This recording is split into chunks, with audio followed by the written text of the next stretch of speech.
Testing, testing. One, two, three. We're going back to the 90s, back in black, and back to the beginning. So, welcome back to Backlook Cinema, the podcast. I'm your host, Zoe. That's Z-O or Z-O if you're outside of the United States. Taking a look back at the movies of yesteryear. You know, I've kind of wondered why it was only the United States, it seems, that says Z instead of Z. I think it's because of that song. Because Z has to rhyme with B, C, D, E, G, and elemental P, and TUV. It goes along great. It just rolls off the tongue when you say WXYZ. So I think that's the reason. That's why we say Z instead of Z. It's the 103rd episode. Thank you for downloading or streaming. We really appreciate it. We watch movies that I love when I was growing up in the 70s, 80s, and the 90s. If you like this show, then please rate and review us on Apple Podcasts, Spotify, Podchaser.com, or your favorite podcast app. And I have an announcement. We were supposed to have a special guest, the wonderful Wayne McCarty from the Florida Men on Florida Man podcast to talk about the 1983 classic film Scarface. But Wayne had an issue that he had to deal with, so we'll reschedule that for a later date. In the meantime, I encourage all of you to listen to Florida Men on Florida Man, as it's an absolute blast. And now, let's go to the opening credits so that we can talk about the movie that I did do today.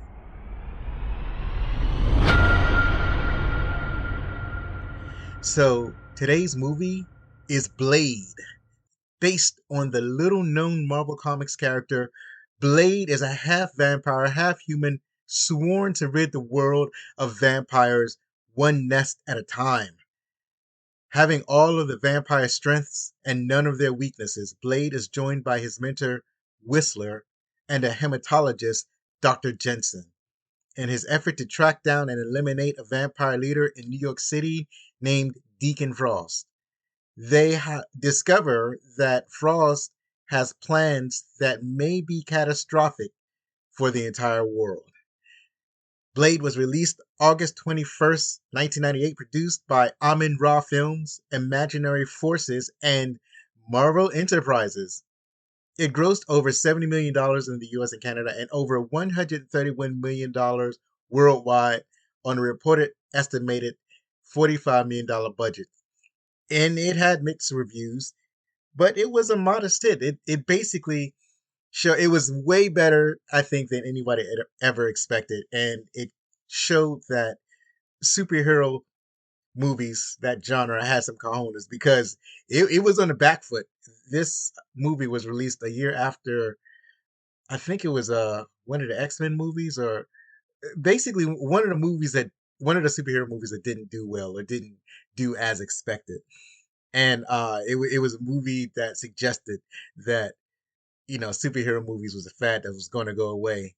But Blade proved that it was not going to go away. And I think it was helped by, like, if you look at Blade, and Blade really is an obscure character for those who don't read comics, then a lot of people just thought it was just a regular vampire action movie and not know that Blade was actually a comic book character. Much like another movie that I really like that was based on a comic called Road to Perdition, that stars Tom Hanks, where that movie was actually based on a comic, and Tom Hanks plays an assassin named the Archangel, and I just love the concept that that Tom Hanks plays an assassin, and the name of the assassin, or the code name rather, is Archangel. Is it Archangel? Is it Angel of Death? I can't remember, but I guess y'all can go look that up. Anyway, Blade Blade stars Wesley Snipes as Blade slash Eric Brooks.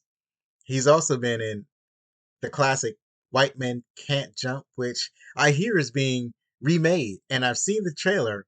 And here's the thing: I'm an old man, so I'm not excited about most remakes, and I can tell that this remake is made for the younger generation. Just the same way I'm not excited about the remake of House Party, even though it kind of looks charming.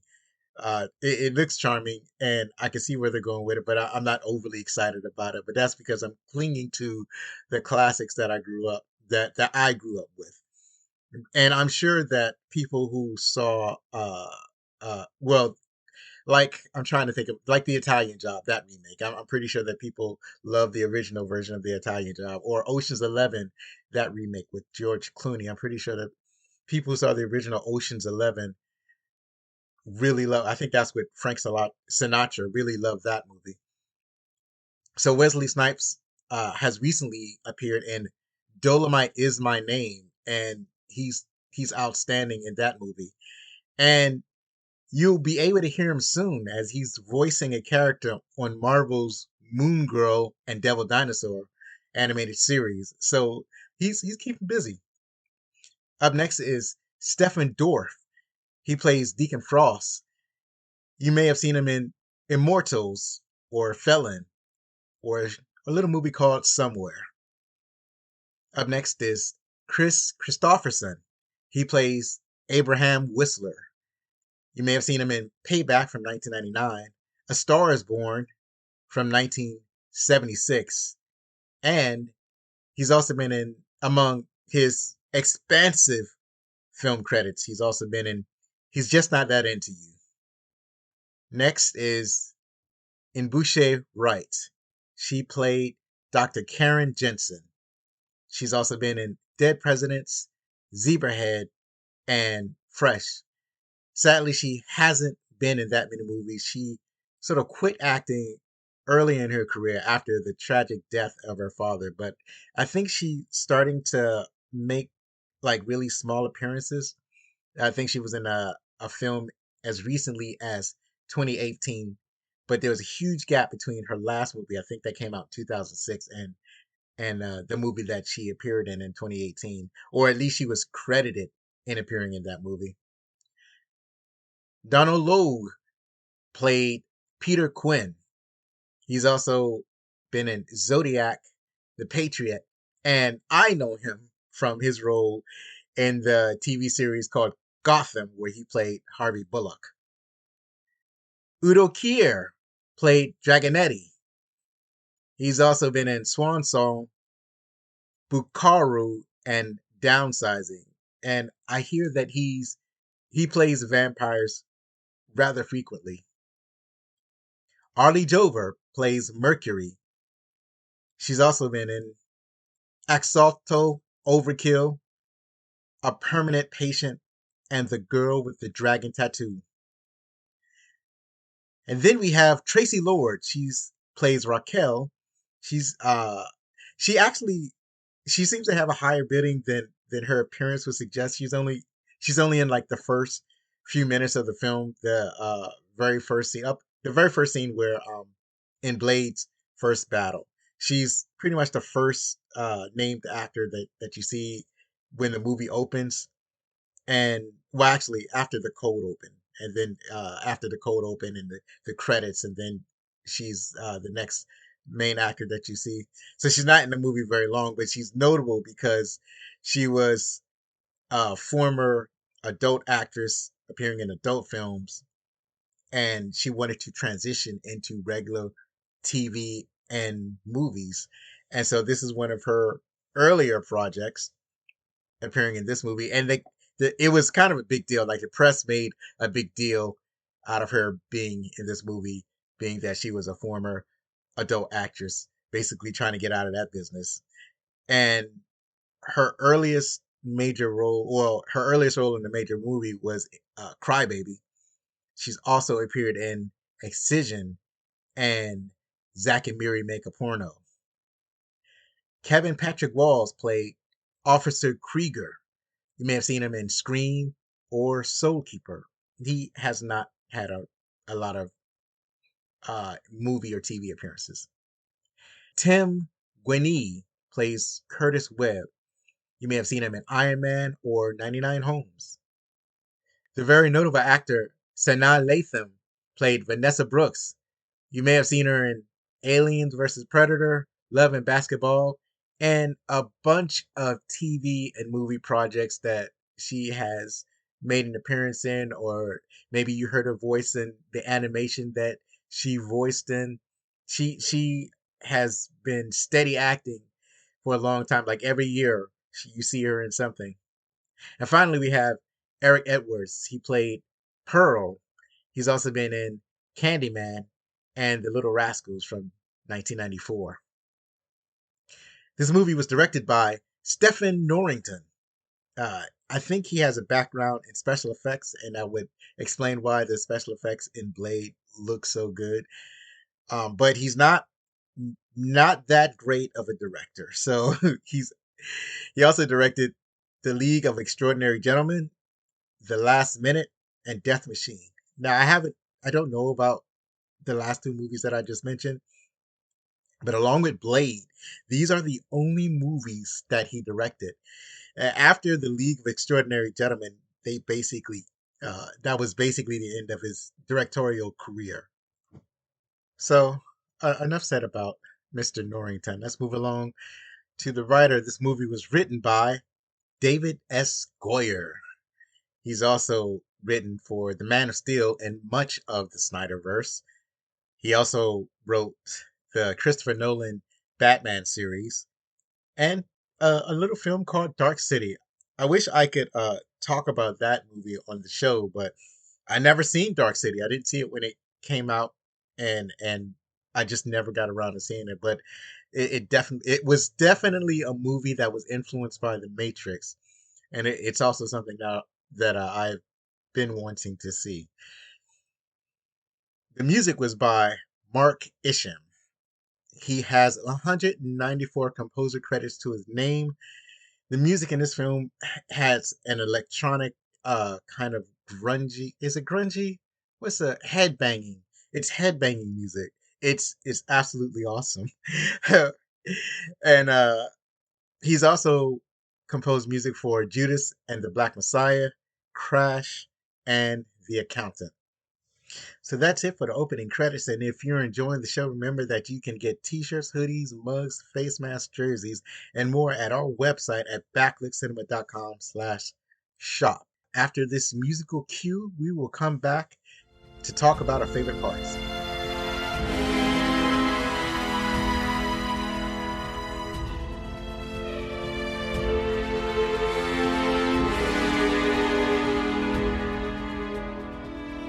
All right, now we're back.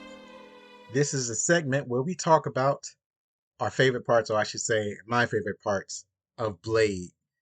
So I ended up watching this by myself. I didn't watch it with Zachary because Zachary had already seen Blade. So, the onus of this podcast is of trying to watch the movies that he hadn't seen yet and get him to watch those movies. I'm annoying him with watching these old movies with their old and outdated special effects and filming techniques and whatnot. But he's already seen it. I know that he loves this movie, so I just watched it by myself. So I'm just going to talk about my favorite part. So first, before I get to the actual like scenes of the movie, there's something about this movie that had kind of opened my eyes to certain versions of fiction.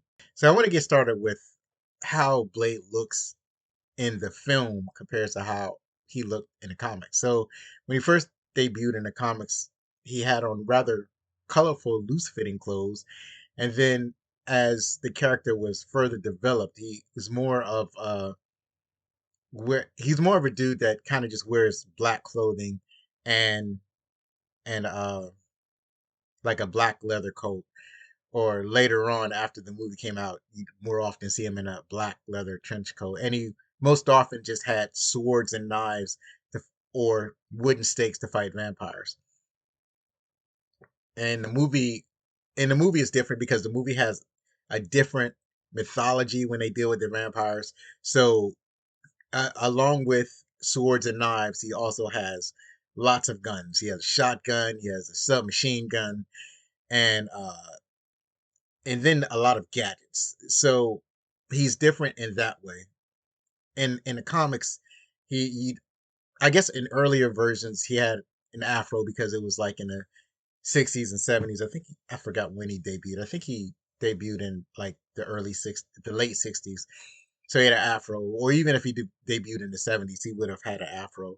But then later on, as they updated him to the the late '80s and early '90s, then he would have a jerry curl. He had jerry curl for a long time.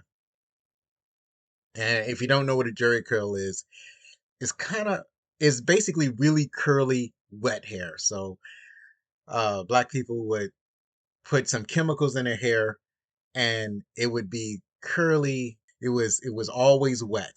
So this was this was a look that was real popular back in those days.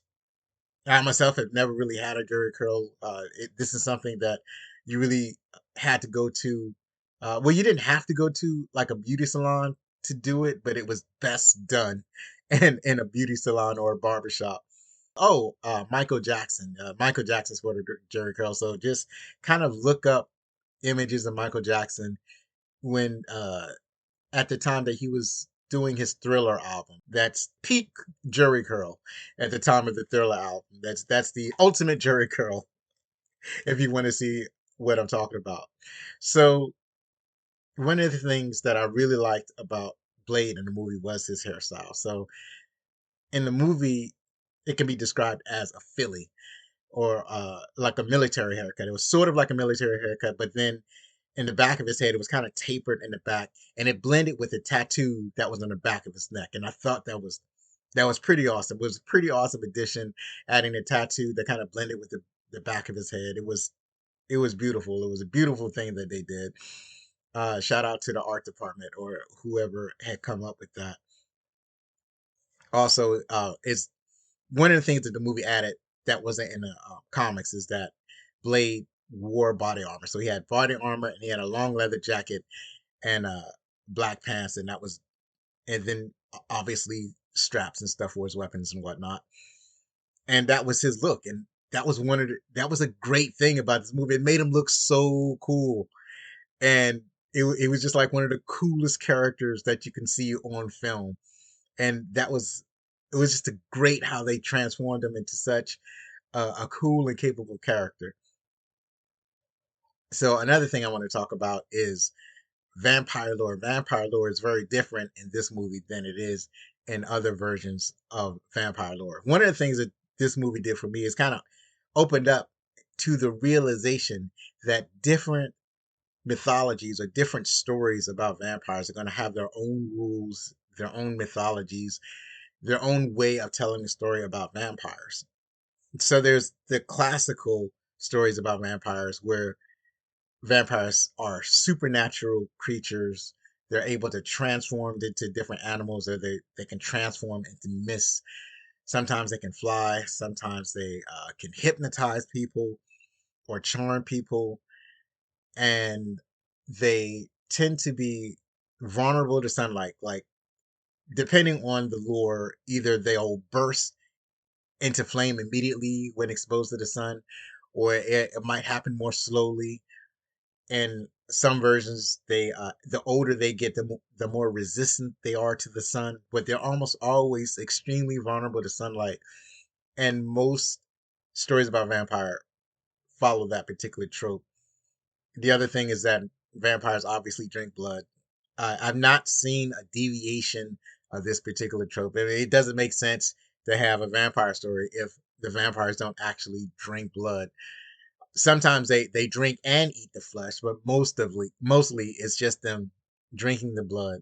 Uh, so there's no deviation there. The other thing about vampires is that supernatural vampires are usually vulnerable to religious artifacts like crosses. It's almost always crosses because vampires are told from a Christian perspective. So it's almost always crosses or holy water, that is water that's been blessed by a priest. And they're also vulnerable to garlic. So, and usually they have supernatural strength and speed. Sometimes they move like lightning fast, and sometimes they're just a little bit faster than a regular person. And because most vampires and most lore are supernatural, then they tend to live forever, or they're immortal until they are killed by a vampire hunter, or they accidentally they're somehow exposed to sunlight. It's actually, or they're killed by another vampire. But et cetera, et cetera. It goes on and on. So in this movie, in Blade, it's a little bit different. In this movie, the vampires are biological in nature. Vampires are born, they live for a very long time, but they're not immortal. They age more slowly than humans. They even have a kind of full scientific name, Hominis nocturnus. So they also are still vulnerable to sunlight. They still drink blood, but because they're biological, they can kind of put on sunscreen and wear dark, wait, not even wear sunglasses. They can just put on sunscreen and at least for a little while be outside in the daytime. There are two kinds of vampires in this lore. So you have the purebloods, the vampires that are born vampires, and the half breeds. These are people or vampires who were once people. In this version, vampires can still turn ordinary people into vampires, which is common throughout most vampire lore. They're not vulnerable to well, they're still allergic to garlic, but it might not necessarily kill them, I guess. Well, I don't know. That one vampire had garlic squirted directly into her mouth, and see, she immediately, her face immediately, what do you call it, expanded, and her head exploded. So yeah, I guess they're pretty vulnerable to garlic, and because they're biological, you can develop other serums that, like, if you can develop the serum that adversely affect the particular blood structure of vampire blood, then that's a way of killing vampires also. Because they're biological beings and not supernatural in this movie, they're not they don't succumb they don't succumb to the normal things that vampires usually succumb to. So they don't succumb to crosses, they don't succumb to holy water or any religious tools. Also, they don't have the trope of vampires not being able to go into homes without first being invited. They don't have allegiance to like a supernatural being such as the devil. They do have their own religion, but it's not like they're because they're not bound to Christianity or other known religions. They're not the spawn of Satan or some or similar supernatural being, but they do have, as I said, their own religion. One of the things that is similar with the Blade vampires and vampires from some other lores is that they do have people that will run errands for them in the daytime. In Blade, they're called familiars. I know in some other lore that they may be called Renfields.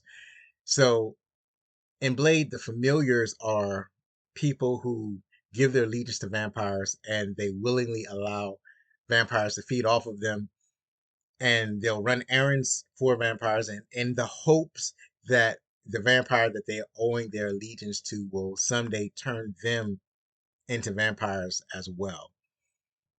Also, they don't have like a glamour in this movie. They at least I haven't seen it, so they don't hypnotize people or have a supernatural ability to offer suggestions to people. So that wraps up how a lot of the lore works in Blade. So as for Blade himself, he is unique in that he wasn't turned into a vampire the same way. Well, he's not a vampire. He's only half a vampire. He's still half human, but his being, or came to be how he came to be in a unique way. So in this movie, a vampire can turn a human by sucking on their, feeding off of them, and but not killing them. Like usually, a vampire will feed off of a person until they fully drain that person of the person's blood, or they'll feed off of them a little bit and didn't just like rip the person's head off or something like that. They usually like to kill the people that they feed off of, because if they don't, then that person will slowly over time become a vampire. Blade, on the other hand, was not attacked himself, but his mother was attacked. So I'm not sure of the timetable when Blade's mother was attacked, but it was very close to before Blade was born. Blade's mother should have already started the process of turning into a vampire, and at the same time turning Blade as a fetus into a vampire. But because, I guess because he was a fetus, it didn't, the transformation kind of got messed up. So when he was born half human and half vampire. So as they call him a Daywalker, that's their word for what Blade is. And as a Daywalker, he has the supernatural, or I don't know if I should call it supernatural, since the vampires in this movie are not supernatural beings, but they have a greater strength than humans. So Blade has that greater strength, that greater endurance. The vampires in this movie also have a healing factor. They can heal from almost any wound that's not decapitation. So they can heal from having their limbs chopped off. They can heal from being badly burned. They can heal from almost anything. And so Blade also has this characteristics. Blade also has the same thirst for blood that vampires have. In fact, when he was growing up, he would feed off of the homeless people. But because he's not a vampire himself, the people that he feed off of don't turn to vampires. But he still has a thirst for blood, and food does nothing for him. So when he's found by his mentor, instead of killing him, they developed a serum that he could use in place of blood that would keep him alive, so he doesn't have to hunt people like other vampires. So in this movie, another difference that vampires have from that is different from other vampire lore is that in this movie they're vulnerable to silver. So Blades Blade has a sword. He has swords and knives, and they're all either made of or coated with, or they're edged with silver. He uses bullets that are either coated with or edged with silver. He has stakes that are pure silver. He actually doesn't use wood at all. And so this allows him to kill vampires rather quickly and efficiently. So while I enjoyed this when I first watched it, it kind of rubbed me the wrong way, because when I see vampires, I expect, like when you're doing a vampire movie, originally I expected all the movies to follow the same vampire lore, to use all the same tropes. But as it turns out, I found that, through watching a bunch of vampire movies that or reading a bunch of vampire stories, that you can have different vampire lore. You can have basically what authors or storytellers do is that they take what they like from the classic vampire lore, and they change it in their own ways. And I find a lot of it to be enjoyable. In this movie, when Blade cuts a vampire, they almost immediately turn to ash. So he can shoot, if he shoots at them with his silver bullets, they start burning and ashing up. If he cuts them with their blade, they'll start burning and ashing up. They're extremely vulnerable to silver. And obviously, if he, strangely enough, like he can stake a vampire and it not immediately kill him. So maybe the stakes aren't made of silver. So that was the that was the one thing that was, maybe you could call that a plot hole, because there was a vampire that got staked and he didn't ash into silver, but most of the vampires that like he cut in half, they immediately ash to silver. So there's that. I don't know. It's kind of, they're not consistent, I guess, in how Blade kills vampires, because sometimes he could cut off their limbs with his blade and they don't immediately die. So and then sometimes the way he cuts them, I guess if he cuts them in half, then they'll ash away. But however, they've decided to do this lore. It's all thrilling and exciting. It's like I'm only thinking about it now, now that I'm talking about it on the show. But yeah, they it's a little bit inconsistent, but still, that's generally the general concept is that he can cut them and he can shoot them, and it all looks fantastic. So this kind of leads me to the beginning of the film. The very first thing you see is a cold open where you basically see Blade's mother and Blade's birth. One of the things I noted was that Blade's mother had a jury curl in 1967, and I think that's way too early to have a jury curl. So she's being rushed to the hospital. She's having a troubled birth, and when um when she finally gives birth, it looks like she's giving birth to a creepy newborn, or at least they're giving you the feeling that it's a creepy newborn. But if you've been with your children when they got born, they all look a little bit creepy when they first come out of the oven. They do have a strange look about them, and then after you clean them off and they start crying, then they take on a more human appearance because they come out the wrong color and they're covered with blood, and they're strange looking. They got this cord that's attached to them. They're almost alien, but as the hours go by, they take on a more human appearance. So at least maybe it's just me. Maybe it's just my own experience.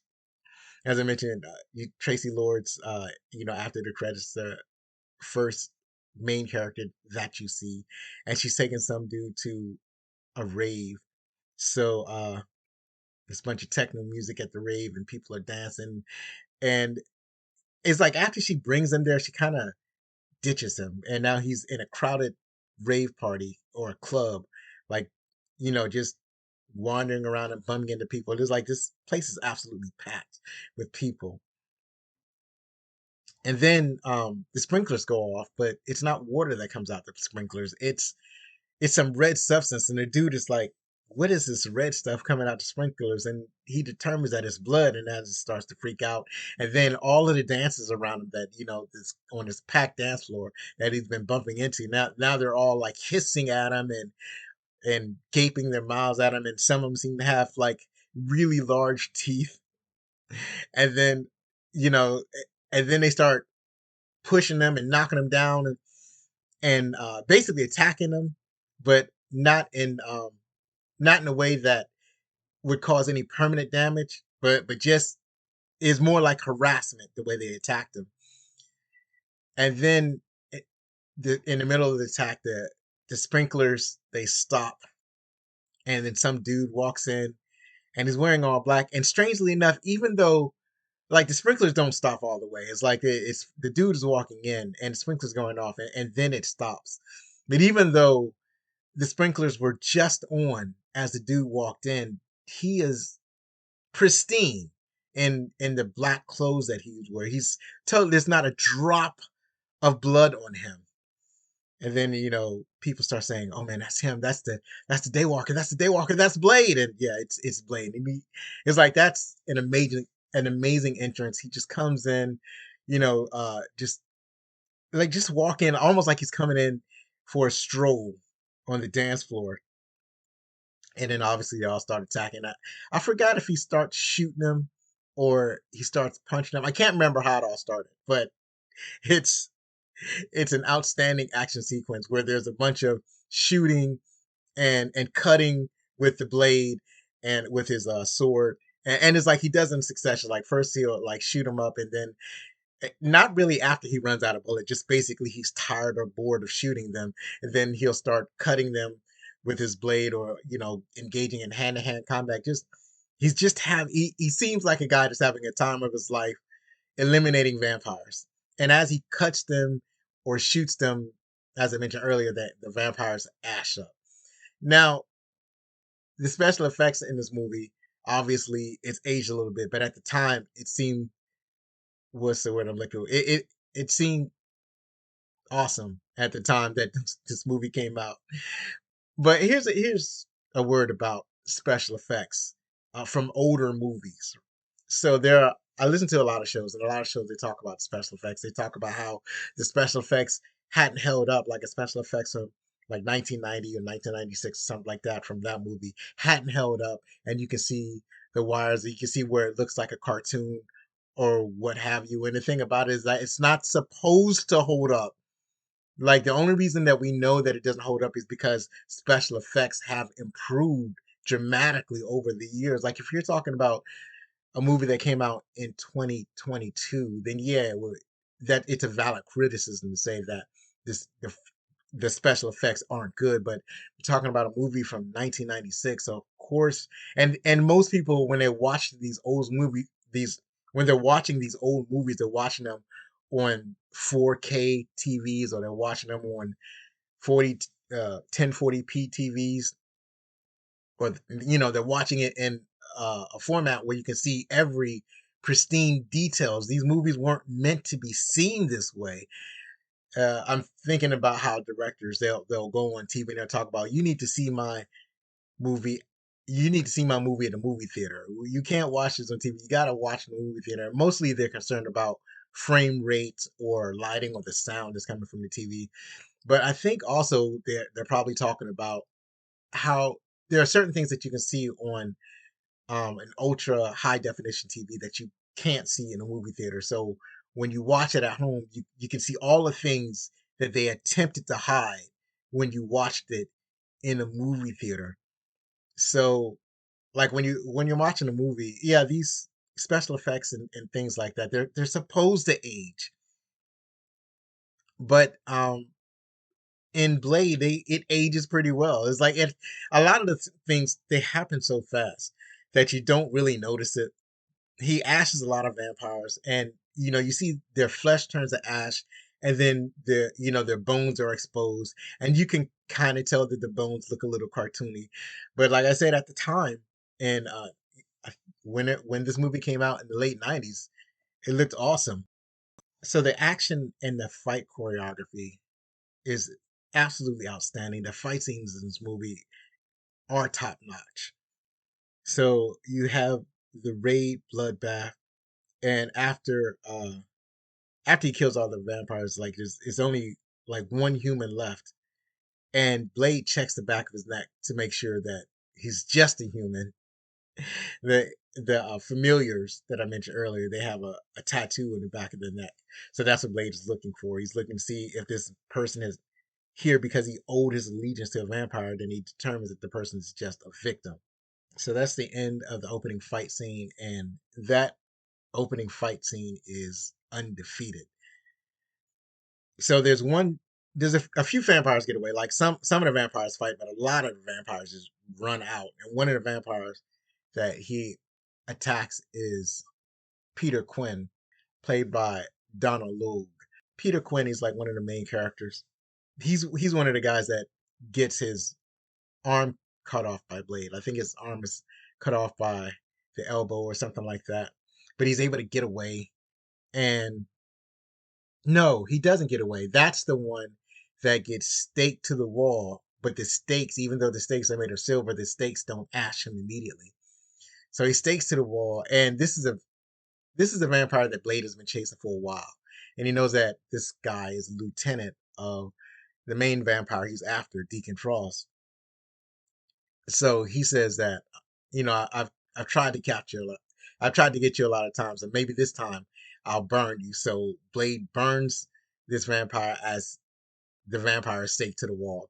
But then the police come in, so Blade can't really stay there to make sure the vampire burns to death. So he escapes through a hidden, I guess it's a ventilation shaft or something. I can't remember. It's an opening near the ceiling, and so he escapes through there. And then at the ceiling kind of opens up at street level, so he escapes the police. He's not really trying to get caught up in that situation. He's just it's a bunch of blood. There's blood everywhere, and so it's not a situation that he needs to be in. When Blade leaves, Quinn is still on fire. So the police take a fire extinguisher and put him out. And they decided that he's dead because he's not really acting like a living person. He's even though he was screaming when When they finally put him out, they determined that he was dead. So he probably faked like he was dead. They took him to the hospital. He wakes up in the hospital and immediately starts to feed on one of the, I guess you would call him a medical examiner or a coroner. Anyways, this guy has most of his blood sucked out of him because Quinn is heavily damaged and hungry. And then it's two of them down there. So it's one coroner and then the hematologist, Dr. Karen Jensen. She's brought down there because the coroner wants her to see something, and apparently they were previously dating or whatever. But yeah, he gets fed on, and she's in so much shock that she doesn't move. She's like watching this all go down. This dead body just jump up and start feeding on the coroner, and then he looks at her, and then he starts to chase after her. And he captures her. He starts to feed on her, and then Blade appears out of nowhere and starts attacking Quinn again. This is basically a continuation of the fight scene that we had earlier in the movie. It was a clever way of extending that fight scene. But then the police basically interfere in the fight. They start shooting at everybody. Quinn is able to get away again, but now there's this victim on the floor. Blade decides to rescue the hematologist, so he picks her up and starts running away with her, running away from the police. But one of the funniest, one of my favorite scenes happened in all of this. So like when the police first see Blade in his black suit and his body armor and all this blood around him, Quinn had basically gotten away. So with all this blood around him, the police assume that he has something to do with it, and they immediately open fire. And he looks up at the police and says, "Motherfucker, are you out of your mind?" I totally enjoyed it. Like he was indignant that the police would shoot at him, given the scene that they were in. And of course, not only is he already heavily resistant, but he's also wearing body armor, and he's also has a rapid healing. So he's when he screams at them, the police actually run away. So that was so funny. And so he continues to run because there are a bunch more police show up, and he takes the doctor with him. He's basically carrying her. Then they end up on the roof. Well, they end up at a window. They're at a very high floor in the hospital. So obviously, you don't want to jump out a high window. It's not something that Blade could probably survive, and the doctor definitely would not. So he throws her to another rooftop where there's like a canvas, and the canvas uh, prevents her, basically provides a soft landing for her, and then he himself jumps out the window all the way across the street and lands on the same building. You can see this is to demonstrate how durable he is, because falling from or jumping from a great height, you would expect a person to land on their feet and then roll, to take a lot of that energy away. So they're not putting all that force on their legs, but because he's super durable, he's able to take all that force. And the police continue to shoot at him from across the street from the hospital. And it's weird that they would shoot at both the suspect and the victim. They're just shooting indiscriminately at this point. They had to have seen Blade carry her, so I don't know how they would mistake the woman as an accomplice when he was. I don't know. I don't know what they're thinking. They're not well. I can see their. I can see why they would shoot at Blade, because Blade was surrounded by blood, and he did have a lot of swords and knives and guns on him, so it is a little bit reasonable that they would shoot at him. But I don't see why they would shoot at him and the doctor when the doctor could be a victim. But I guess they decided, nope, she's an accomplice. She can get it too. So another aspect I love about this film was Blade's car. Blade had an awesome car. I think I get to talk about that in the trivia. It's just a sweet looking early model sports muscle car, and is all black, obviously black inside and out. And then and then his hideout is an abandoned factory. It's a place that nobody's going to show up. It's just awesome the way it's set up. I like the hideout, and I like his car. And then obviously that's where you meet Whistler, played by Chris Christopherson. Is just, man, he's just great. He's just great in that movie. He walks Whistler walks with a limp. I don't know if that was Chris Christopherson's choice or that was the way the character was written, but his it's like he's a beat up warrior, and that's the way that Whistler is played, and it's just all great. One of the things that I noticed is that I really love the black representation in this movie. It it feels positive. It feels like a positive spin, or it's a different take on how black people are usually portrayed, especially in the 80s and 90s. So I love that about this movie. Another thing that I really love about this movie was the dialogue. It had some fun, snappy dialogues. One of the things about how Blade is portrayed by Wesley Snipes is that if you watch a lot of Wesley Snipes films, he plays kind of a goofy character. It's like he's loose and jive talking and just kind of goofy sometimes, and which makes him like he kind of stands out when he's in comedies, and he's he has a lot of fun quips when he's in action movies. So this dialogue in this movie, the script, they had a lot of fun lines, and some of the lines were taken right from the actors. So one of the lines I really liked is that in one scene where like when they get the doctor, Blade had rescued her. She's bitten by a vampire, so they figure that she's going to turn, but it's like a 50-50 chance whether or not she turns to a vampire.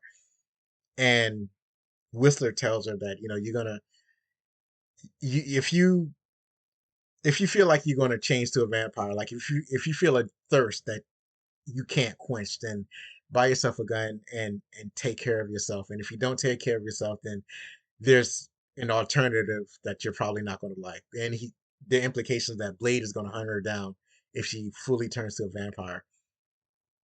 But she believes that because a hematologist, she could probably cure herself.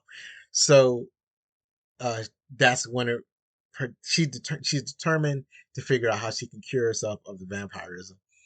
But they decide to let her go, and they basically just dump her off like Blade takes her to the middle of the city and just dumps her off in the street. And he's trying to caution her, like, just be wary of everybody. Just look around. Just get yourself some mace. And well, actually, Whistler gives her a special vampire mace, and it that's has garlic and silver in it. And he's like, just uh, be aware of your surroundings. Be aware if people are following you. And she's like, but it's in the daytime. But she's not aware of the familiars that can freely go out in the day, and she's not aware of this weird sunblock that the vampires in this movie wear, so that the vampires can go out in the daytime.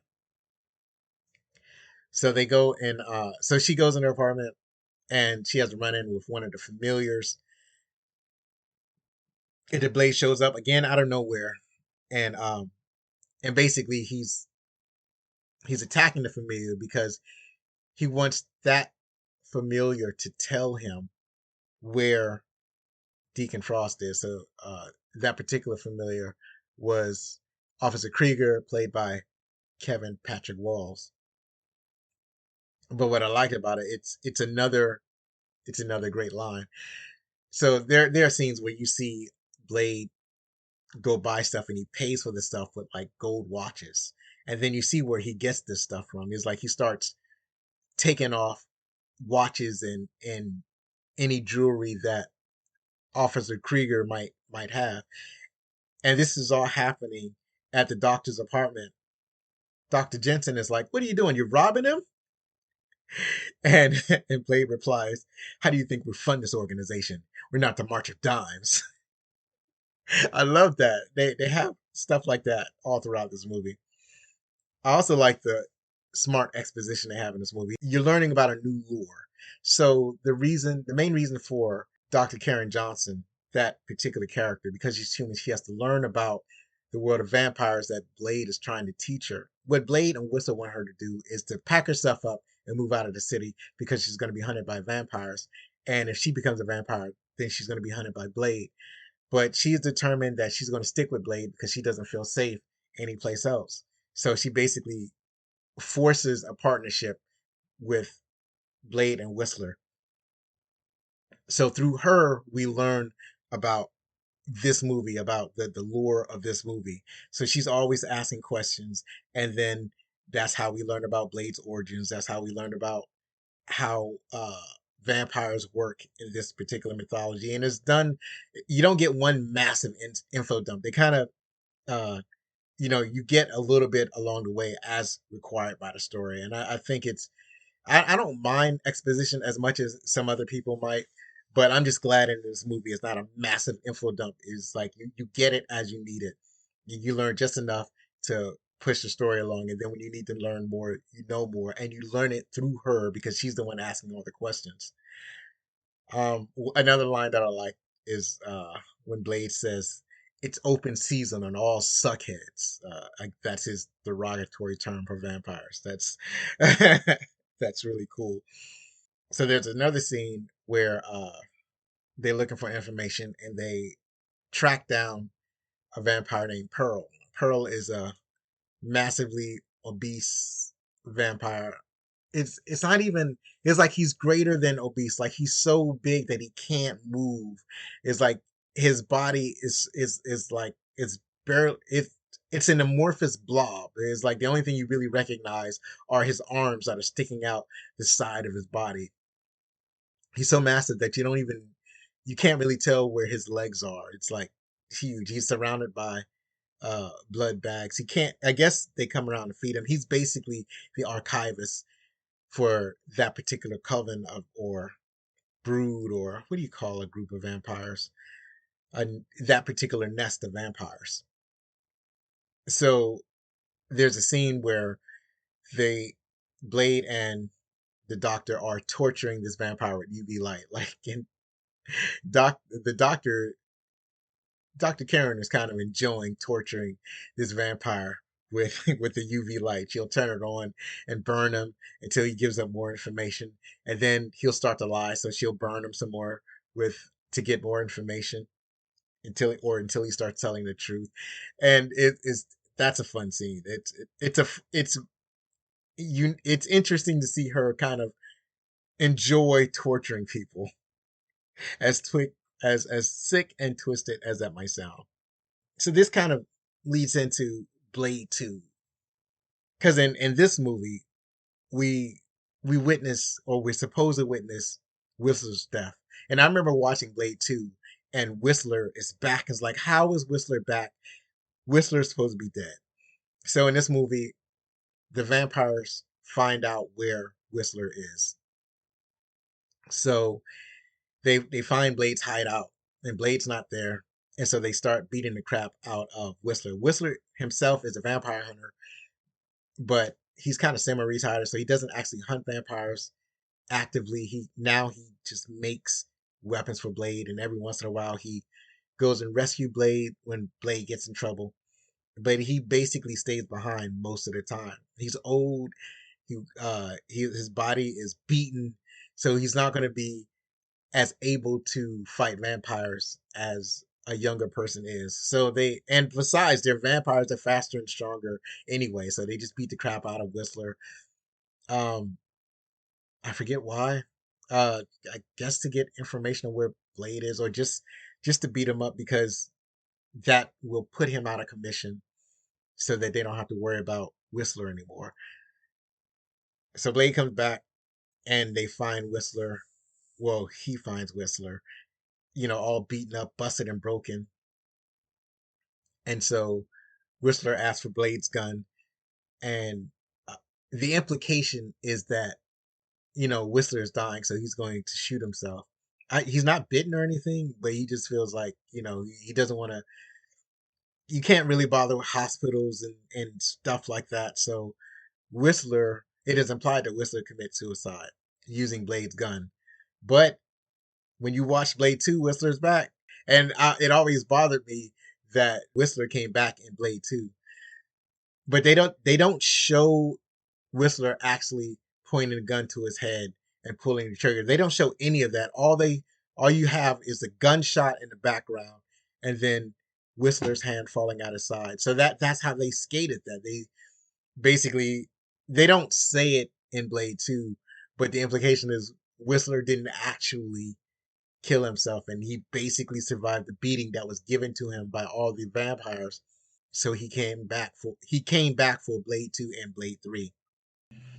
So the main gist of what Deacon Frost is trying to do is that he's a half-breed vampire and he's having a rift with the council, the heads of all the greater vampire families. All of these guys are purebloods, and the implication is that only purebloods can serve on this council. So Deacon Frost is restless. He's a younger vampire. He doesn't want to do things the old ways. He just want to do a total conquest of the human race. While the purebloods have basically they they're in within humanity through subterfuge. So they're controlling like the police force and banks and large institutions and businesses, and they'll infiltrate governments, but they prefer to stay hidden. So they can just feed off of humans and live in the shadows and have some control over the governments, and they kind of have a truce with human governments. But Deacon Frost doesn't want to live like that. He just wants to go out and conquer all of humanity. His argument is that they shouldn't have a truce because these people are their food. So he just wants to take all of them out or subjugate all of them. Obviously, he doesn't want to kill all the humans because then they wouldn't have anything to eat. But he wants to subjugate humans since he feels that the vampires are the dominant life forms. So he wants to subjugate the humans, use them as cattle or something. So in order to enact his plan, he pilfers vampire libraries that he's for whatever reason is not supposed to have access to, and he looks for and deciphers ancient texts with the help of a computer, and he's able to find the religious ritual that will enable him to become a vampire god. So even though the vampires are biological, or the nature of the mythology in this movie is that the vampires are biological, it kind of slides a little bit into mythology because they do this through this religious ritual because the vampires have their own religion. He's going to basically become a vampire god and then issue in or bring forth a kind of vampire apocalypse. He's trying to raise, I guess, bring forth the vampire god to Earth. And they don't really explain how that comes is supposed to come to pass, but I guess the implication is that the vampire god will possess whoever creates the ritual and then bring forth the vampire apocalypse or something like that. So there's a lot of action that goes through. It's all extremely fabulous. I love the action in this movie. Blade is eventually captured. It's done in a smart way too. I really love. There's a scene where like after they talk to Pearl, they end up in Vampire Library, and they're looking for more information. This is Blade and the Doctor, and Blade senses somebody running through the library, and he basically tracks her down. It gives you the feeling that this is somebody that was trying to run and hide. So he's trying to find the person so that he can basically protect her from whatever she was running from. So he gets her so he finds her and he's like, give me your hand, because he's like trying to rescue this girl. And then some other vampires show up and then she starts attacking Blade. And she's a very good martial artist. She's doing she has, from my estimation, very beautiful uh very beautiful kicks and strikes. that you might see in a UFC cage fight or something. But it's awesome. Blade is having a hard time defending himself against this fighter. So it's basically a trap. And the other vampires join in, and this is how they capture Blade. I think. It's funny. I just saw the movie yesterday, and I'm already starting to forget scenes from it. But they capture Blade, and they bring Blade to a vampire temple in the city. And Blade learns that his mother is still alive. So this is the big twist in the movie. Blade has believed his whole life that his mother was killed by a vampire, and his whole crusade was to find a vampire that bit and killed his mother because he was raised on the streets and he was an orphan. The only reason he knows what his mother's name is and what she looks like is that, I guess, using his detective skills or with the help of whistlers, he was able to find out who his mother was, and he was able to get a picture of her from a driver's license that he keeps. So when he sees her, he recognized her because she hasn't aged since he was born. So he recognizes that, her because of the driver's license. So her physical appearance is that of a woman that's the exact same age as him. And then they got this weird sexual tension between his mother and Blade, which is super weird.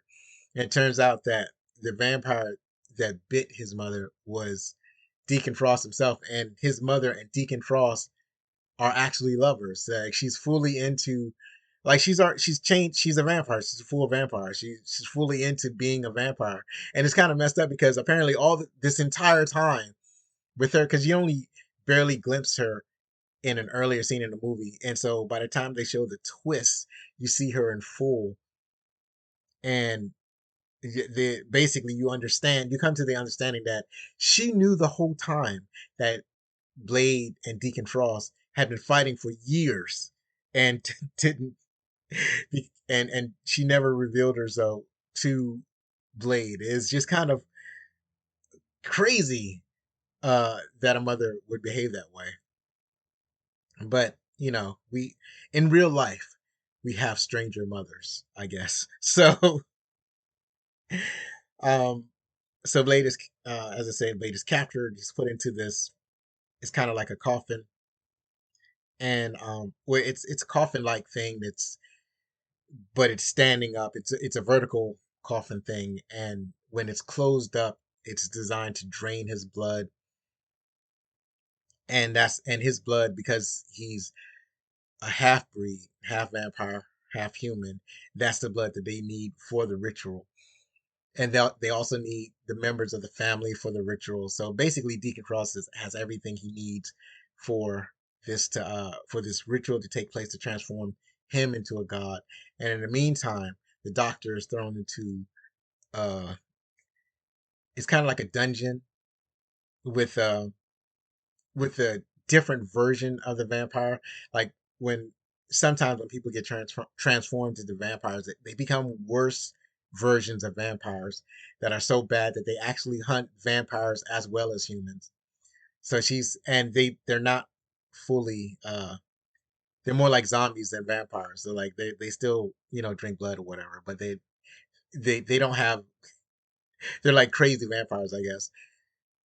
And this vampire happens to be the coroner that was her former boyfriend. So the coroner, his name is actually Curtis Webb, but anyway, the coroner starts to he's acting really weird, obviously, but then he gets around to trying to attack her. She's able to fight him off, and then she's able to climb out of the pit that she was in. So in this way, she goes around to find Blade and rescue him. How she does it, how she knows how to use, work all the devices that are holding Blade in place. We're not going to talk about that. That's not important.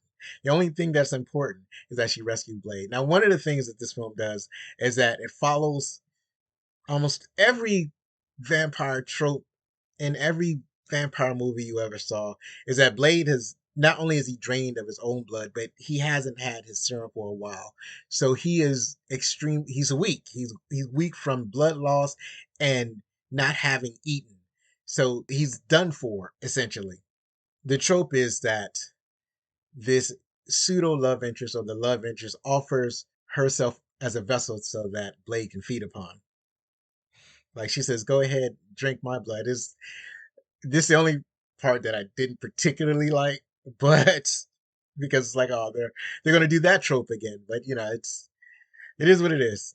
But the important thing about this scene is that so he starts to feed on her, and it basically looks like vampire and victim version of having sex. It looks like it's made to look like sexual contact or a sexual act. The way they're both moving and the way that Blade is sucking on her neck, right? So it's most of the other vampires are not feeding this way. So the other vampires when they feed, it's more like an attack. So it's not that they're just poking holes with their fangs into people. They do that and they allow blood to just drip all over the place, and they rip out their neck or whatever body part that they happen to be feeding on.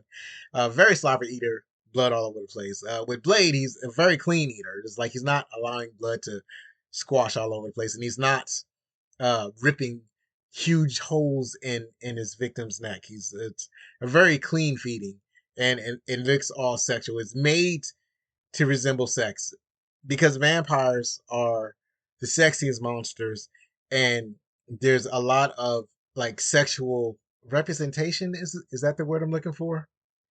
There's a lot of sex associated with vampires, and so this film didn't want to skip out on that. So that's why we get this scene of Blade feeding on his victim, the Dr. Karen Jensen. Not exactly his love interest, but at the very least, his partner in eliminating vampires. Is basically as close as a lovemaking scene in this movie you're going to get. So that was an interesting scene. I'm not saying it was my favorite scene, but it was very interesting. So now that after he drinks her blood, he's supercharged. So he goes out, he grabs his gear because the vampires didn't actually uh they didn't really dispose of it because as far as they were concerned, Blade was captured. So he grabs his gear that happens to be nearby. The temple that they're in, it's underground, it's deep underground, and it's a very tall temple. And Blade is at the top of the temple, and the other vampires are at the bottom of this underground temple. And Blade does his dive off of this tall temple, and he does a somersault, and he does a proper superhero landing. I believe this is the very first proper superhero landing in cinema with, and he doesn't land on his knees. He lands on his legs, but his knees are bent. So it still has that superhero pose. You probably thought that Iron Man was the first superhero to do a superhero landing, and I'm here to tell you that it was Blade. It was done much better than than you saw in Iron Man. It looked absolutely awesome. And then obviously, the fights to can it continues with this great fight choreography. And this time, Dr. Jensen is involved in fighting, but she has some tools like she has her mace and she has her serum. Like so, the serum that she was able to develop a serum that causes vampire blood to explode. So she's able to use that. Blade has a bunch of the serum, and that's basically it. She basically she kind of hits and runs and hides. You don't see much of her during all the commotion. Most all of the vampires are concentrated on Blade, and Blade is basically eliminating all of them. It's a great fight, and then it ends with, but it's really kind of too late because the ritual has already taken place, and Deacon Frost has already gotten the superpowers of the vampire god. He's even faster than Blade now. They both have swords. They're both fighting. It's all very energetic and dynamic. And but in the end, Blade is still a better fighter, and he's able to, he I don't know what you call it when you cut somebody's limbs off. He cuts off Deacon Frost, one of his arms, and then he cuts Deacon Frost in half. And he has his back turned like in an anime. Oh, okay, I'll talk about that later. So he has his back turned like in an anime, like he's done, and he expects his villain to fall, and then he realized that there's something wrong. He turns around, and even though Deacon Frost is in half, you have blood from his torso, his bottom torso and legs have there's a stream of blood from there to his upper torso and his arm. And then even his arm, there's a stream of blood from his the severed part of his arm and the rest of his arm. And that blood pulls his body back together and he heals instantly. And this is where he realized that he's dealing with something that's brand new, something that's more than a vampire. So they continue to fight, and it seems like every time he cuts Deacon, he's just able to use that blood to pull himself back together and heal. So he's not able to get an advantage, and then Deacon gets the upper hand, and then he has Blade in the kind of hold, but Blade spots his serum and and his serum has somehow got thrown into one of the upper crevices of this temple, and he sees the serum. Now, Deacon Frost thinks that this is Blade serum that he uses for himself to survive, so that he doesn't have to drink blood. But in reality, it's the serum that the doctor had developed that explodes vampire blood. So Blade takes his sword and he throws it up into the crevice, and that dislodges the serum. It's like a bunch of serum. So he's able to push the Deacon away, and he grabs his he catches the serum, and they're basically in hypodermic needles or some kind of needle. It's like automatic auto injection needles.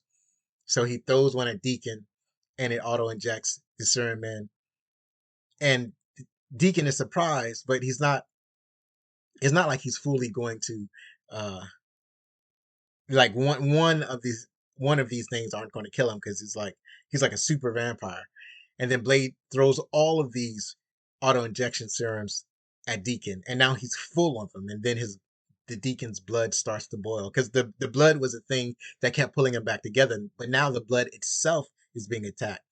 So the blood starts to collapse, and it causes Deacon to explode, and that's basically how that all ends.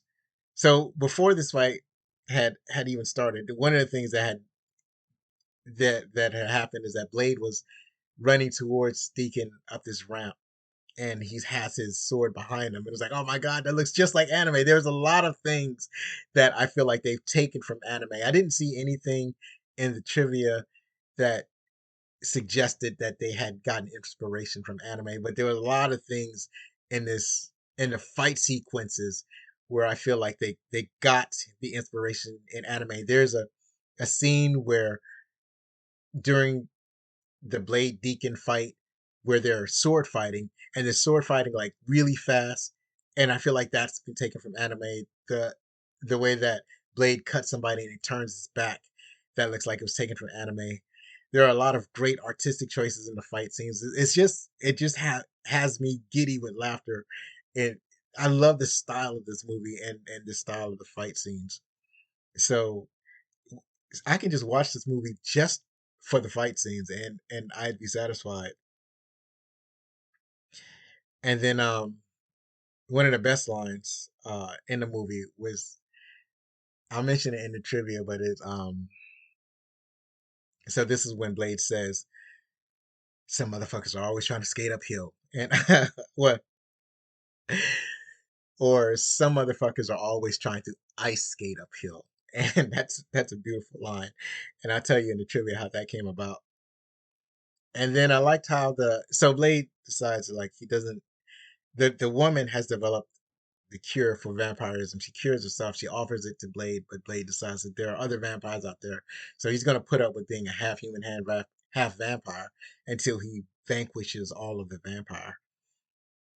And it kind of closes the way it opens. So like there's a couple and they're like laughing and whatnot, and then I guess the man turns out that he's a vampire, and this is in Moscow. So there it's on the streets of Moscow and snowing and it's nighttime. And then next thing you know, um there's Blade out of nowhere. He's just there. And he says something like, "Are you having a nice night, comrade?" or something like that. And then the movie closes. So it just shows that Blade continues his fight against vampires. And yeah, basically I just love the way that this whole movie kind of flows. It flows really nicely. And I'll say it again that the fight choreography is great, and then the music that goes along with it perfectly matches the fight scene. It's just very well done. In this movie, Stephen Norrington knew what he was doing. I don't know what happened to him or why a lot of his movies, you know, didn't garner that much more acclaim. I hadn't seen, like I said, I hadn't seen most of his movies, or I haven't seen half of his movies. I'll say that he's only made 4 movies. The other movie is The League of Extraordinary Gentlemen, which had a lot of potential, but it was such a bad experience for a lot of actors. This is The League of Extraordinary Gentlemen was the movie that made Sean Connery quit acting. Sean Connery quit acting because he didn't like the process of making The League of Extraordinary Gentlemen, and it probably had a lot to do with Stephen Norrington. And even in Blade, there were times when Norrington couldn't decide on how he wanted to do. And at least according to Wesley Snipes, Snipes had kind of stepped in and tried to help the actors out. Although there was tension between at least Stephen Dorff and Wesley Snipes in the movie. So that's it. Talking about my favorite parts in the movie, and it's I feel like the whole movie is my favorite part, but because I kind of went over the whole movie. But now that we've talked about that, let's get to the trivia.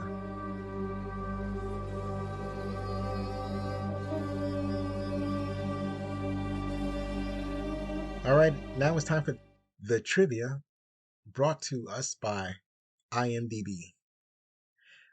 Wesley Snipes was interested in doing a movie adaptation of the Black Panther comics when he was offered the project. He said that he was unfamiliar with the Blade comics, seeing more of a connection to the blaxploitation heroes of the 1970s. I just approached him as this really cool character where I'd get to do martial arts and wear a leather suit, he said. When David S. Goyer first pitched the idea of doing a Blade movie, the executives at New Line felt there were only 3 characters who could possibly do the role: Wesley Snipes, Denzel Washington, and Lawrence Fishburne. But in Goyer's mind, was always the perfect choice for the character of Blade. I'm not sure how I would feel about Denzel Washington doing Blade, or if he would even want to do that character. But he can play mean. We've seen him play a bad guy. So I'm not I'm confident that we would have gotten a good Blade out of Denzel Washington. And of course we know that Lawrence Fishburne could do it. I think he he was in the Matrix the next year, like after Blade came out. Lawrence Fishburne appeared in the Matrix, so you could basically see Blade in the Matrix through Lawrence Fishburne. So that's a no brainer. David S. Goyer explained in the DVD commentary that the scene where Karen touches Blade's sword was originally longer, as she went on to discover a weird hybrid infant of some kind floating in a tank. It came with a jump scare, and Goyer says, quote, "I think it would have scared the living shit out of the audience, but New Line felt it was just too horrible," end quote. Chris Christopherson's character Whistler was created for Blade's cameo on Spider-Man, the animated series, in 1994. He was liked so much by Marvel CEO that he was adopted into the Marvel Universe. That's interesting. I did not know that Whistler started off as an animated character.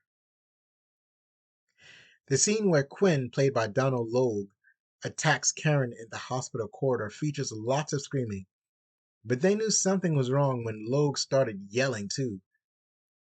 During the tussle, he fell face first into the hard floor and completely dislodged his jaw. He had broken it in an accident years prior, and opening his mouth too wide and too fast can unhinge it. They were filming in an abandoned hospital, but had to rush to a real one. But I've got this guy who's dressed as a third-degree burn victim, essentially naked, running in with his jaw hanging down. This is a quote from somebody I don't know. While discussing the character of Deacon Frost, Wesley Snipes described him as the kind of guy who ice skate uphill. Stephen Norrington and David S. Goyer loved the phrase so much they worked it into the film. What's interesting is that that's not how I heard the story. What I heard was that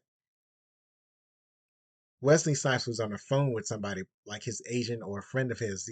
Like it was while he was on set, he was on the phone talking to somebody, and David Goyer heard Snipes say something like, "Some motherfuckers are always trying to ice skate uphill," and that's where and how they originally heard the phrase. So I don't know which story is true, but that's the one I heard. Anyway, moving right along. Karen was originally going to be played by a white actress, but Wesley Snipes encouraged them to cast a black actress, which I think was the correct decision. I think I also heard that they wanted Blade to be a white character, and they had to convince the studios to play that it had to be a black actor. But I didn't see that in the trivia, but I thought I heard that somewhere. Quinn originally had a much smaller role, but Donald Logue was so funny on set that his character was expanded and he was allowed to ad lib a good portion of his dialogue. So yeah, that's what I mean. The script was, obviously you have certain actors and they have a certain talent for dialogue, and if you allow them to improvise, it could be a vast improvement to the script as written. In the scene where Blade is chased to the subway and the subway train is passing by, all the passengers are cardboard cutouts with the special effects man among them. I thought that was clever. In updating the vampire lore, Stephen Norrington and David Escort decided that crosses wouldn't work against vampires, citing, quote, "What if a vampire was Jewish? Why would a cross work against him?" Yeah, that's a valid question. I mean, obviously the answer that somebody who writes vampire fiction would probably be that Christianity is the religion, is the operating religion. So they would work from the assumption that Christianity was real and the other religions were not real, which is why crosses would work and no other religious instrument would work. I think that's what some how somebody would answer that question. Or they might say that well, not just crosses work, a Star of David might work, or other religious instruments might work, or anything that was sufficiently blessed by any person from a practicing religion. Any of that would work. That's another valid answer, I guess. Anyway, when Karen first meets Whistler, Blade can be seen holding a map of New Orleans. This not only implies that the city that they're in, it's an homage to the comic books. Many stories in the Blade series occur in New Orleans. Now, the only problem with this is that in the movie there's a expansive subway scene. Like they're underground in an underground subway, and New Orleans does not have, at least in my to my knowledge, they don't have a subway system.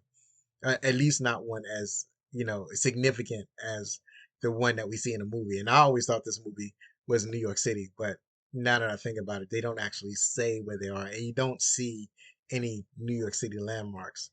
Usually, when they want to film in New York City, they like to show the landmarks like the Twin Towers or the Empire State Building or the Flatiron Building. They'll or the Brooklyn Bridge. They'll show all the things to let you know that they're in New York City. So even though when I first started the show, I said that this was in New York City, that was because when I watched this movie, that's the impression that I get.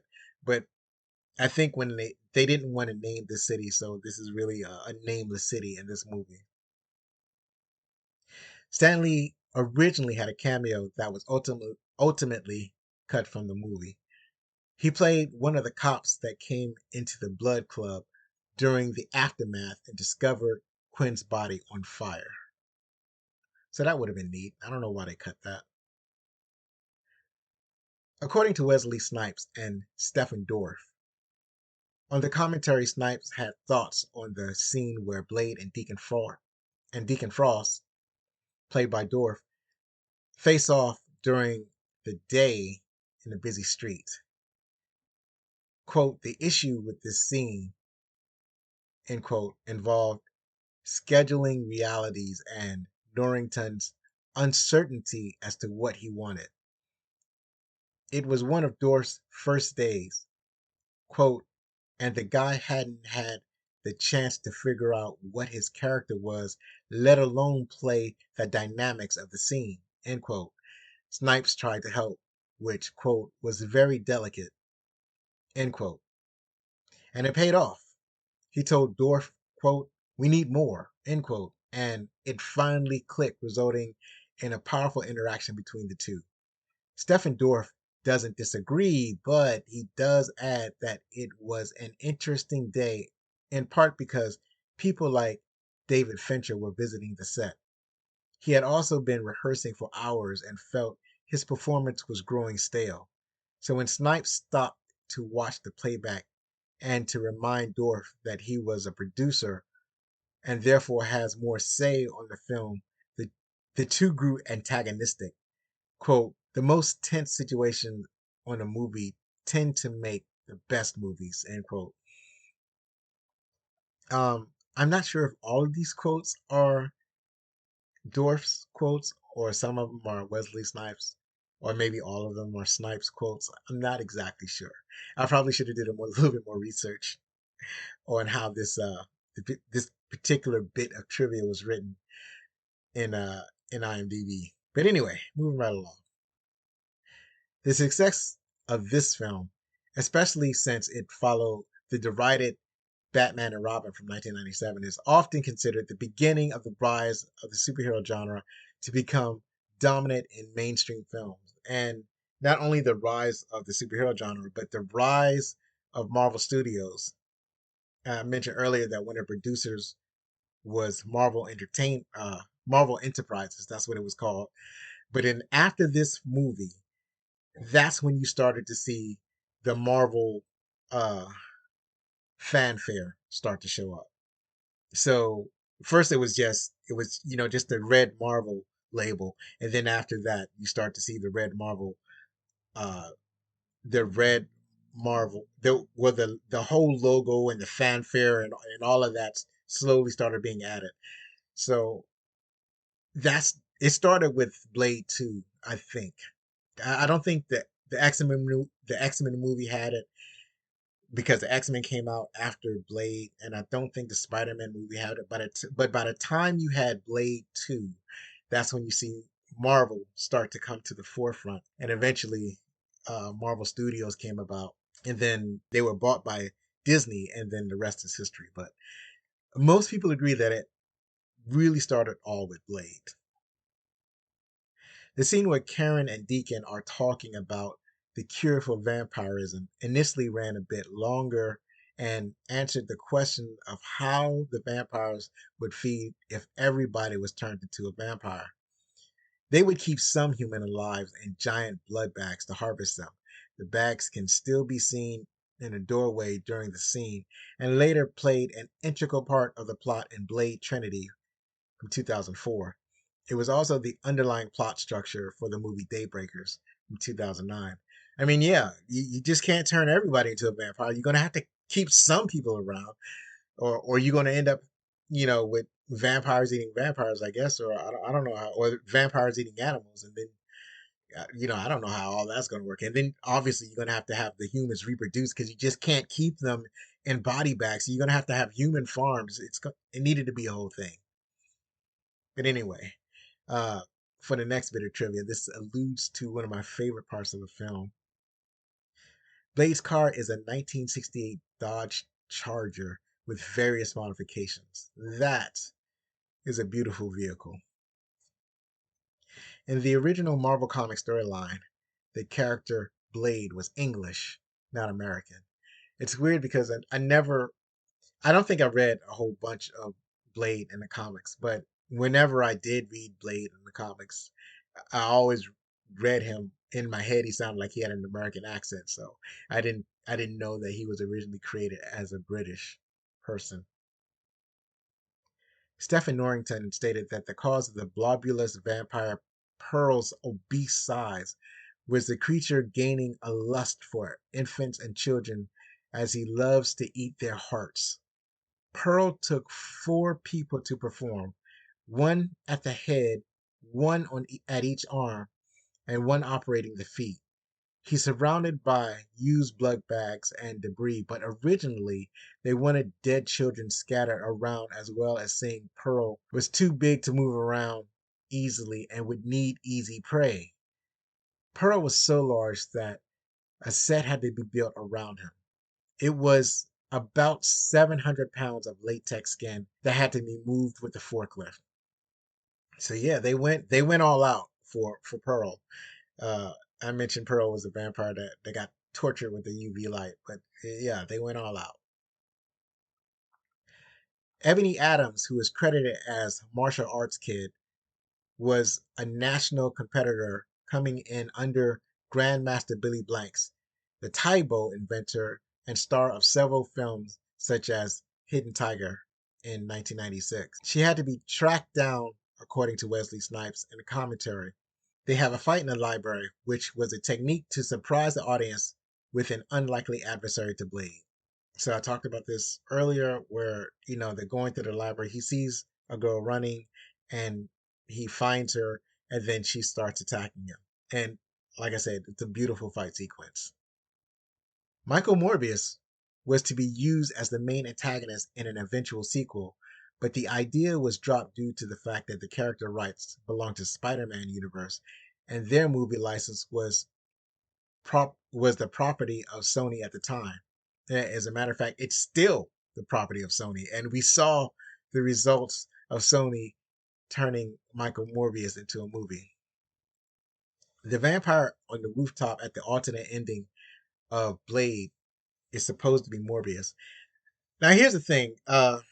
Let's talk about Morbius for a minute. I know that most people didn't like this movie, and I saw the movie. It definitely had its problems. In my estimation, it really it started off real good. I like the beginning, and I like the part up to the part where he first turns into Morbius, and then bits and pieces after that. I really liked about Morbius. I liked the special effects. There were a lot of things that I liked about Morbius, but overall the movie was really bad.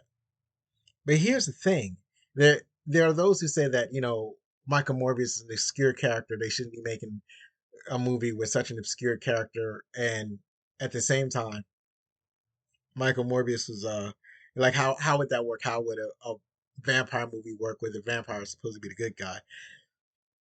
But essentially, Michael Morbius as a character is the same character as Blade. Michael Morbius isn't actually a full vampire.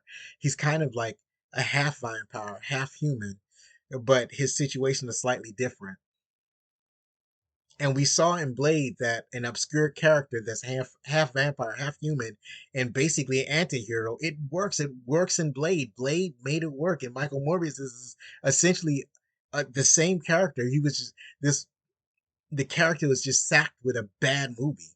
So you just had a similar character in a bad movie. This Michael Morbius is what happens, well, what would have happened if Blade was a bad movie. Or I can say Michael Morbius is what happens when you take an obscure character and you put that obscure character in a bad movie. So it's not.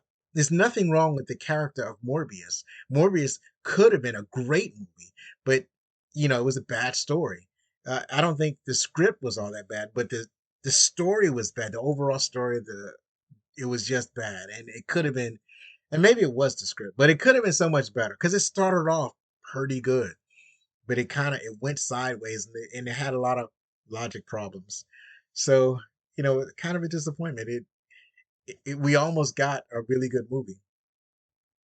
And continuing on this line of thinking, the origins of Blade in the movie is different than in the comics. So in the comics, it's actually Michael Morbius that who bites and creates Blade. Since Michael Morbius isn't a full vampire himself, when he creates Blade, he basically creates another half vampire.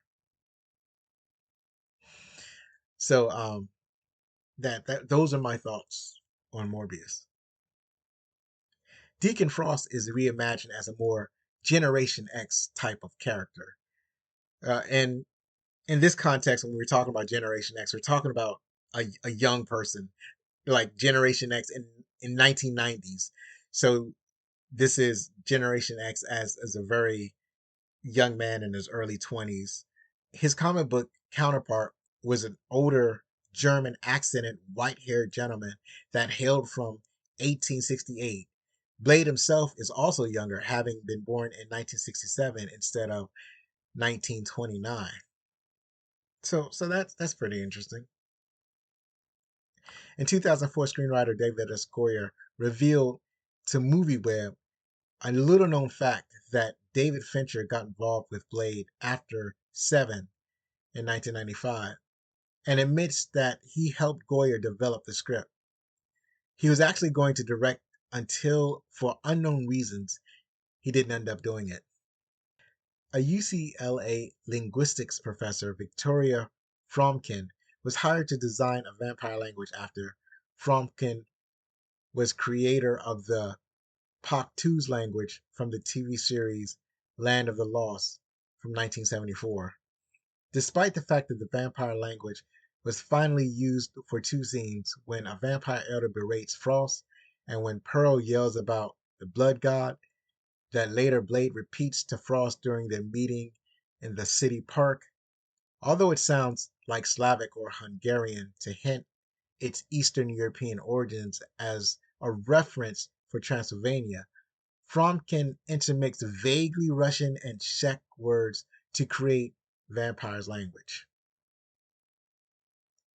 When Blade is first engaging Frost, he is seen charging up a ramp with his sword out and away from him. This is the correct way to run with a sharp instrument to prevent accidental death by impalement if said instruments were dropped while running. And that's brilliant. But when you see it, it looks like anime. I didn't realize that was a real technique used to run with the sword, but it's fun because it looks like anime. Blade first appears in the comic The Tomb of Dracula number 10 in July 1973. I think I said something about 1960s earlier, but now I see it's 1973. But again, still, he had an afro in the 1970s. So that's it for the trivia. And up next, we see what the critics thought. And now we talk about what the critics thought. The critics gave it a 57%, and the audience score was 78% on Rotten Tomatoes. You can see it's a huge mismatch there. And on IMDb reviews, it got a 7.1 out of 10, which sort of matches the audience score on Rotten Tomatoes. So the first critic, Deborah Hornblow from the Hartford Courant, wrote, a futuristic gore fest that spills oceans of sticky stage blood but misses in a rather anemic attempt to pierce the heart. Now, I would say I must strongly disagree with this statement. Joe Barry from Radio Times wrote, this is far-fetched stuff indeed, but Snipes looks great in leather. It's snappily paced, and the performances are perfectly tongue-in-cheek. Yeah, I totally agree. David Kerr from the New York Daily News wrote, "This is an engagingly simple, good-hearted film with just enough darkness around the edges to give contrast and relief to its glowingly benign view of human nature." Yeah, I would say so. They didn't have that weird dead baby tank scene, so yeah, I guess you could describe it as good natured. Gene Seymour of the Los Angeles Times wrote, "Such techno action may give Blade enough power for a sequel, but one is left wondering whether there's any room for its central character to sustain interest beyond this flashy debut." So he's not really saying in this statement whether or not he liked the movie. He describes it as flashy, but he's suggesting that Blade is kind of like one dimensional in this movie, and that's probably true. It's not like he had a character arc where he grew, uh, or he changed from the beginning of the movie to the end of the movie. That he's the same person at the end of the movie as he was in the beginning. Not much character growth. So and he's wondering if such a character can survive a sequel. It's like, well, let's not worry about the sequel right now. Let's just worry about this particular movie. Right? Just we're getting ahead of ourselves already thinking about a sequel. But I think he's thinking like a crit not like a critic, but somebody who knows how Hollywood works. So he knows that this sequel uh that a sequel is likely because the first movie made so much money. Finally, Gene Sisco from Chicago Tribune. I hadn't used one of his critiques in a long time. So he wrote, "What is unusual about the film is the way it combines high-tech violence and the more up-close and personal violence of vampires. These characters and the aggressive way they attack each other justify all the film's considerable noise." And that is true. That's a really interesting observation, and I believe it is a very good one. So that's it for what the critics thought. Finally, Blade is, as of this recording, available anywhere that you can rent or buy movies. That's it for today. Next week, we have a chat about another great movie from yesteryear with the two great hosts, Rod and Karen, of the excellent cultural podcast, The Black Guy Who Tips. The movie that we're going to talk about is Die Hard with a Vengeance. As always, follow us on Twitter or TikTok at Backlook Cinema or Facebook or Instagram at Backlook Cinema Podcast. And if you're on Mastodon, at Backlook Cinema at MSTD and .party. Don't forget that you can contact us with any questions, comments, or suggestions at fanmail@backlookcinema.com. One last time, if you like this show, then please help us grow. To do this, you can subscribe to the show, rate us, or write a review on Spotify, Podchaser.com, Apple Podcast, or your favorite podcast app. Believe me, it matters. Be safe. Share a movie from yesteryear with your families. Hug your loved ones. And if you're going to be anything, be outstanding.